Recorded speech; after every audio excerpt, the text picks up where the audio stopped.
Ciao a tutti, io sono Stefania e questo è il mio segnonome.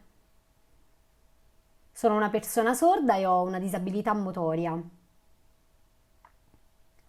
Frequento l'università, sono iscritta a un corso di laurea triennale nella facoltà di lettere e filosofia. Frequento il corso di lingue, culture, letteratura e traduzione.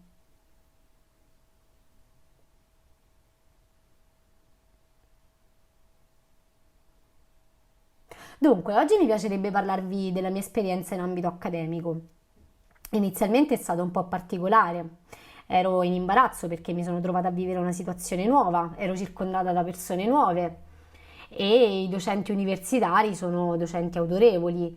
Non sapevo come ci si dovesse comportare e sicuramente il fatto di non passare inosservata esercitava una certa pressione.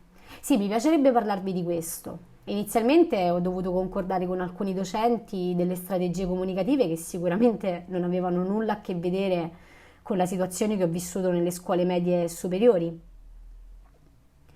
Nel mio piano di studi è previsto anche lo studio della lingua francese e in aula, a lezione, all'inizio ho avuto delle difficoltà perché l'interprete traduceva in lingua dei segni italiana, mentre il docente parlava in francese.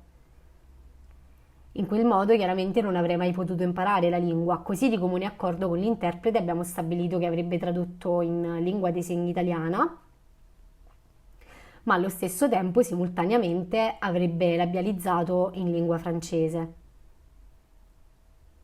Un lavoro arduo e complicato e devo dire che l'interprete si è mostrata all'altezza, è stata molto brava nel suo lavoro, anche perché è competente in entrambe le lingue, in lingua dei segni italiana e in francese. Quindi diciamo che superate le difficoltà iniziali abbiamo consolidato questo metodo e ormai lavoro con lei da 2 anni. I miei esercizi in francese sono quasi uguali a quelli dei miei colleghi di corso. Dico quasi uguali poiché essendo sorda ho delle difficoltà con la struttura nella frase della lingua parlata, sia in francese che in italiano.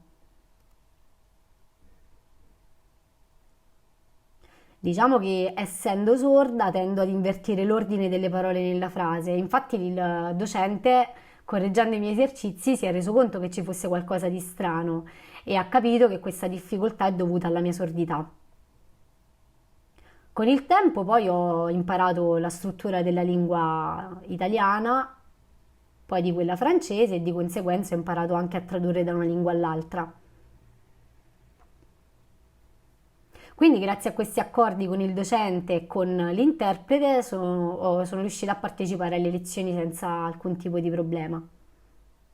A livello lavorativo ho fatto molti tirocini.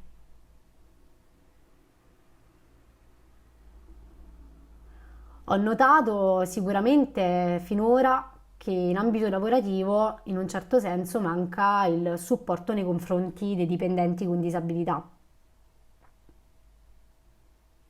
Le aziende o le associazioni che intendono assumere persone con disabilità dovrebbero innanzitutto riconoscere la disabilità e con ciò intendo dire che dovrebbero conoscere tutto ciò che la caratterizza, il modo di fare e di reagire della persona con disabilità e tutto ciò che la riguarda.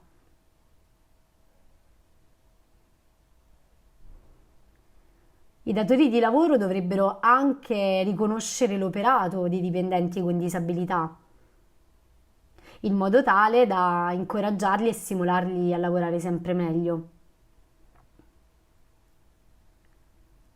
Invece normalmente questo non accade perché i datori di lavoro pongono maggiore attenzione nei confronti dell'operato dei dipendenti normodotati.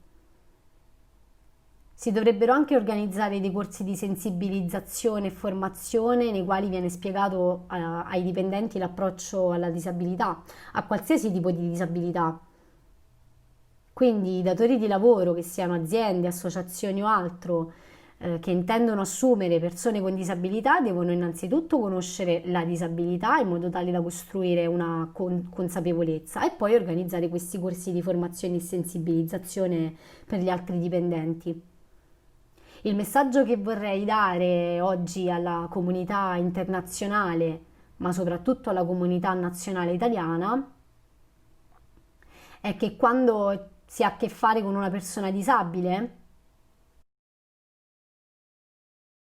che sia un amico, un fidanzato, un marito o un collega, bisogna riconoscere il fatto che questa persona non può essere altro che fonte di ricchezza. Invece solitamente le persone con disabilità vengono trattate come se fossero delle vecchie 500, dei piccoli catorci di poco valore, malfunzionanti, che non sono in grado di far nulla, quando in realtà non è così, perché conoscendo una persona si ha l'opportunità di scoprire un mondo dal quale si può trarre sicuramente ricchezza, che ci può insegnare molto e con il quale può esserci sicuramente uno scambio reciproco.